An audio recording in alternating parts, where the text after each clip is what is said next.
오늘은 네티즌들이 가장 많이 본 사회 뉴스부터 전해드리겠습니다.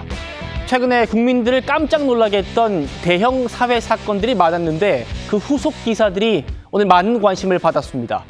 먼저 인천에서 아버지가 사제 총기로 아들을 살해한 사건, 그 아버지에 대한 공소장이 공개됐습니다.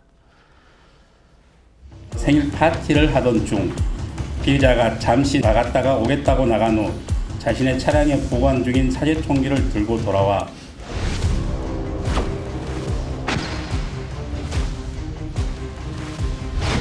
아들 왜 살해했습니까? 가족에게 소외감 느껴서 범행 저지른 건 맞습니까? 언제부터 살해 계획했습니까? 생일 때 범행 계획한 이유 있습니까? 아들 살해한 거 후회합니까?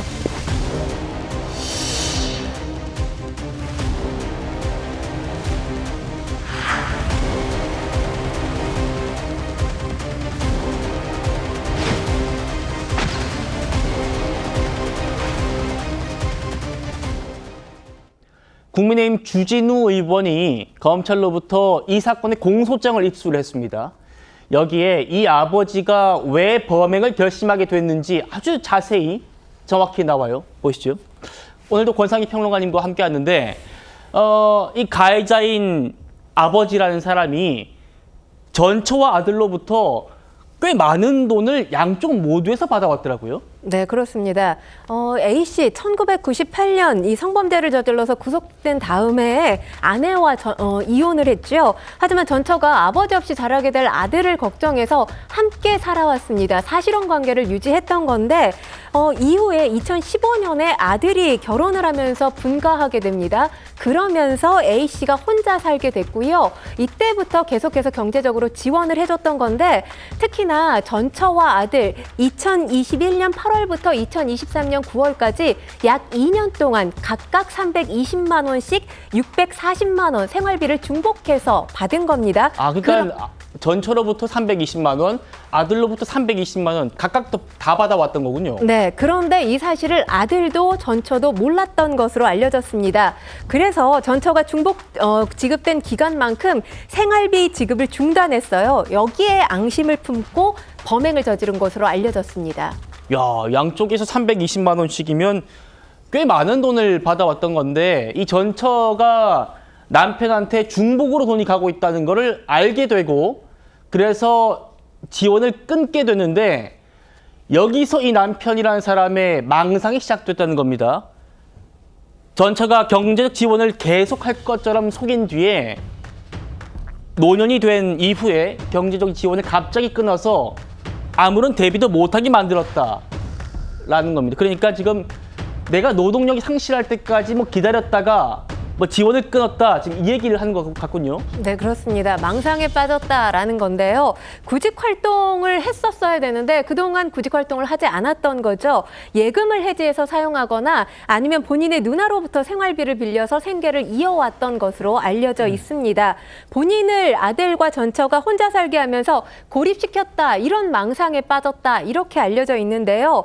A씨, 다들 아시겠지만 도봉구에 살고 있는 70평형대 이 대형 아파트 아내 전처의 명의로 되어 있는 아파트에서 그동안 혼자 살았던 것으로 파악이 되고 있습니다. 네. 그러니까 그동안의 원인이 본인의 나태함 그리고 방탕함 때문에 문제가 발생했던 건데 이 모든 문제의 원인을 전처와 아들의 탓으로 돌리고 있는 거죠. 그러면서 전처가 사랑하는 아들의 일가를 살해하는 방법으로 복수를 꿈꿔왔던 것으로 전해지고 있습니다. 이후에 A씨가 범행 도구를 물색했는데 아무래도 상인인 아들 30대 초반이잖아요. 이 아들을 상대로 흉기를 사용하는 것은 목적을 달성하기가 어렵다고 판단을 한 겁니다. 그래서 유튜브를 통해서 사제총기 영상을 보게 됐고요. 20여 년 전에 구입한 이 산탄 180여 발이 창고에 보관돼 있다는 사실을 알고 이 사제총기 제작에 나서게 된 겁니다. 야, 그렇군요. 그러니까 지금 이 공소장 통해서 처음 공개된 겁니다. 이 남성이 얼마를 받아왔는지 아들과 전처로부터 320, 총 640만 원. 요즘에 연봉 1억이라고 하면 세금 떼고 한 600만 원 중반쯤 받거든요. 그러니까 이 남성은 전처와 아들로부터 연봉 1억 원에 상당한 돈을 받아왔던 겁니다. 근데 그게 반토막 나게 생겼으니까 갑자기 망상이 생긴 겁니다. 그런데 이 공소장에는 추가로 밝혀진 다른 사실이 있는데 이것도 큰 충격을 주고 있습니다. 보시죠. 문을 연 아들에게 곧바로 사제 총기를 발사했는데 아들이 벽에 기대서 살려달라고 애원을 했대요. 그런데 그 자리에서 추가로 격발했답니다. 최종 위원님. 그러니까 이 총을 한 발 쐈을 때는 아들이 그때까지 살아있었다는 겁니다. 한 발 맞고 아들이 살려달라고 애원했는데 그 자리에서 추가로 격발했다. 이건 어떻게 이럴 수 있나 생각이 듭니다. 그러니까 우리가 이제 그게 보통 사람 아들이 아니더라도 이럴 수는 없을 것이다라고 판단을 하는 거는 정상적인 상황이고요.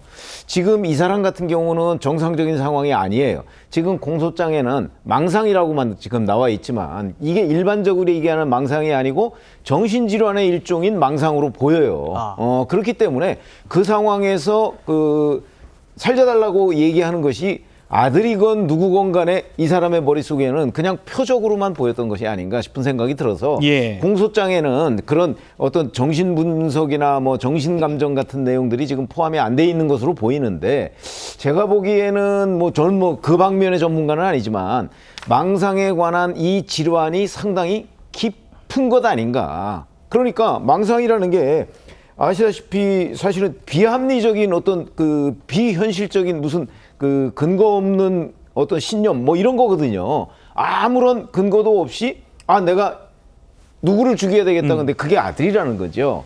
그런 점에서 본다면 그게 살려달라고 얘기하는 이런 것들은 거의 안중에 없었던 상황이 아닌가. 그래서 사실은 앞으로 이제 지금 어떻게 진전이 될지 모르지만 그런 정신적인 문제 같은 것도 충분히 검토를 해봐야 되는 거고, 다만 가족들로서는 이 아버지의 정신적인 문제를 사전에 알아채지 못한 부분이 참 안타깝다. 이런 말씀을 드립니다. 예.